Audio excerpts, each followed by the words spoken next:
अस्सलाम वालेकुम नाजरीन, मैं हूं आपकी होस्ट आमना आबिद और आप मुझे देख रहे हैं डायबिटिक्स इंस्टीट्यूट पाकिस्तान के ऑफिशियल पेज पर। प्रोग्राम टाइप 1 डायबिटिक्स के लिए ज़िंदगी बेहतरीन है। हस्बे मामूल स्टूडियो में हमारे साथ मौजूद हैं डॉक्टर सुमैया जो कि कंसल्टेंट डायबिटोलॉजिस्ट हैं और डायबिटिक्स इंस्टीट्यूट पाकिस्तान में अपनी खिदमात सर अंजाम दे रही हैं। जी डॉक्टर साहिबा, welcome to our show. Thank you. Doctor साहिबा, आज हम जिस टॉपिक पे बात करने जा रहे हैं वो है डायबिटीज़ और आंखों की पेचीदगियाँ, आंखों के क्या मसले मसाइल होते हैं, शुगर की वजह से आंखों में क्या मसाइल हैं, उस पर हम बातचीत करेंगे और उनका हल आपसे जानेंगे। और आखिर में हम आपसे पूछेंगे फ्रोज़न शोल्डर के मुतालिक, क्योंकि पिछले लाइव प्रोग्राम में कुछ व्यूवर्स ने हमसे पूछा था कि फ्रोज़न शोल्डर बताएं कि वो फ्रोज़न शोल्डर क्यों होता है और इसकी क्या ट्रीटमेंट है। तो प्रोग्राम का आगाज़ करते हैं। आप हमें बताइए कि आंखों के क्या क्या मसाइल हैं जो डायबिटिक्स को सफ़र करते हैं। मतलब डायबिटिक पेशेंट्स जो हैं, पूरी बॉडी जो है डायबिटीज़ में सफ़र करती है और आंखें जो हैं वो आपको पता है बहुत इंपॉर्टेंट पार्ट है सारा, इससे देखना और सब कुछ। तो डायबिटिक पेशेंट्स की आंखों पे भी इसके क्या असरात होते हैं, मुज़र असरात कुछ? जी जी, thank you miss Amna. Diabetes जो है वो आँखों पर बहुत सारे अंदाज में इफ़ेक्ट करती है, जिसमें मेजर जो 4 इश्यूज़ हैं जिस पे हम आज बात करेंगे। और उनमें एक तो ब्लर विज़न है कि ब्लर विज़न का मतलब है धुंधला नज़र आना। इसके अलावा सफ़ेद मोतिया करती है, काला मोतिया करती है। इसके अलावा आँख का जो पिछला पर्दा है उस पर असरअंदाज होती है, उसकी वजह से मरीज़ को मुख्तलिफ़ अलामात आती हैं। उसके अलावा जैसे हमने पिछले प्रोग्राम न्यूरोपैथी के प्रोग्राम में बात की कि डायबिटीज़ जो है वो नर्व्स पे असरअंदाज हो के दोहरा नज़र आना, डबल विज़न जिसे हम कहते हैं, वो भी कॉज करती है।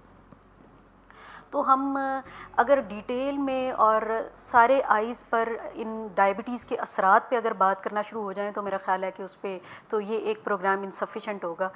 तो मैं यहाँ पर अपनी आवाम के आसानी के लिए मेजर बातों का ज़िक्र करूँगी जो उनकी एजुकेशन के लिए ज़रूरी हैं और अपनी आँखों का ख्याल रखने के लिए और अपनी नज़र को बचाने के लिए इम्पॉर्टेंट है।